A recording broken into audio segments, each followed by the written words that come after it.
Imagine you're in a forest. It's late at night. You're far from civilization and you're only going deeper. The trees seem to go taller and thicker as the air only gets colder. You're with some friends out on a camping trip or a late night walk. The details don't matter now. All that matters is that you're hopelessly lost. As you keep walking, the only sounds you hear are the crunching of leaves beneath your feet and the occasional hoot of an owl in the distance. In their absence, there exists only an eerie silence. Eventually, seemingly at random, you begin to feel like you're being watched. You glance around, but you see nothing except for the black void you've been seeing since you started. Still, the feeling persists, and it grows stronger with each passing moment. Suddenly, you hear a rustling in the bushes. You freeze, listening intently. It could be just a small animal, you tell yourself, but then you hear footsteps, slow and deliberate, crunching through the underbrush. It's then that you realize you're alone. You can't hear your friends, nor tell where or when they disappeared. You're all alone when a dark figure comes into your view. It's humanoid but tall, far taller than any normal person, and its skin is pale, with a faceless head. Even without eyes, it manages to stare you down. It's also wearing something. It dons what looks to be an all-black suit, contrasting its shiny white skin. You stand there, frozen in fear, marveling at the sight of the slender man.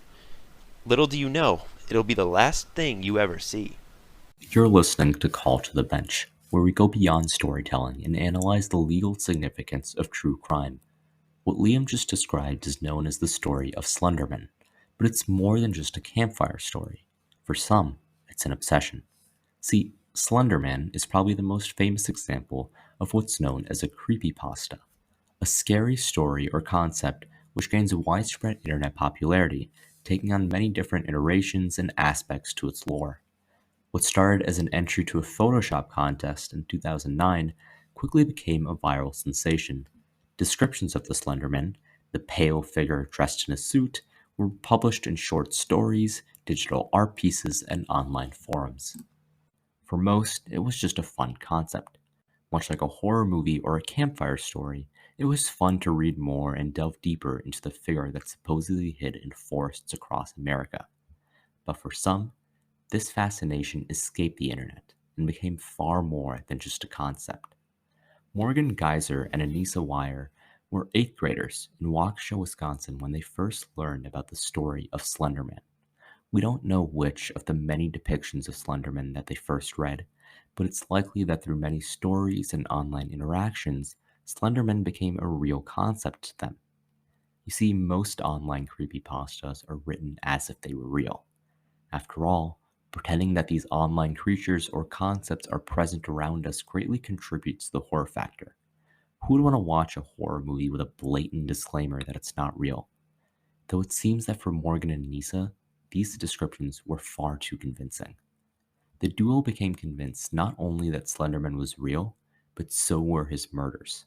They thought that Slenderman, living in the woods as those found around Waukesha, Wisconsin, regularly kidnapped and killed children. Motivated by this fear, they sought to get into the figure's good graces, so to speak. To them, the only way to do so was to become the Slenderman's proxies and go kill children themselves.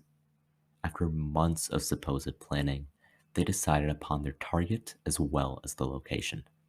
They planned to kill their friend, a 12-year-old girl named Peyton Lutner, at her own sleepover birthday party. It's unclear why, but somehow the birthday plan didn't work out. Still, the pair were determined in their delusion. They decided that they would try again the next day when their friends decided to go to a local park. David's Park, a recreational area in Waukesha, was right next to a wooded area, much like the type Slenderman was set to inhabit. What started out as an innocent game of hide and seek turned deadly when Morgan and Anissa pinned down Peyton in an isolated area of the woods. Carrying a large kitchen knife, they stabbed not once or twice, but 19 times across her chest and limbs. The wounds hit two critical organs directly, just narrowly avoiding a major heart artery by less than a millimeter. Another pierced through her diaphragm, cutting into her liver and stomach. It was a horrific sight as Morgan and Anissa left Peyton by herself, ready to begin the next phase of their plan. The duo actually told Peyton that they would leave and find help, but didn't actually do so, meaning that Peyton would have to fend for herself. Morgan and Anissa instead started walking to a mythical place they believed to be Slenderman's house, known as the Slender Mansion, deep within the woods of the nearby Nicollet National Forest. It was eventually around the park, on Interstate 94, where they were found at a local furniture store, still making their way to the Slender Mansion. Peyton, meanwhile, took it upon herself to get help. Still bloody and in critical condition, she miraculously dragged her way to a nearby road, where she was found by a cyclist and eventually received emergency medical attention.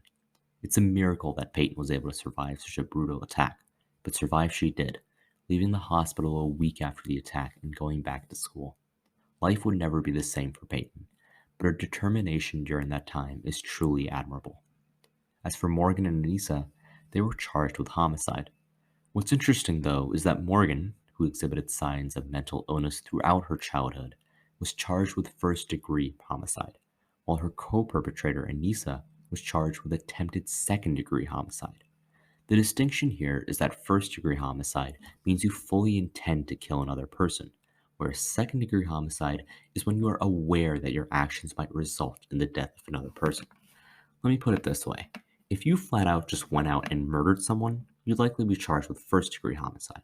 But if you say robbed a bank and complications resulted in you killing someone just at random, you'd likely be charged with second-degree homicide instead.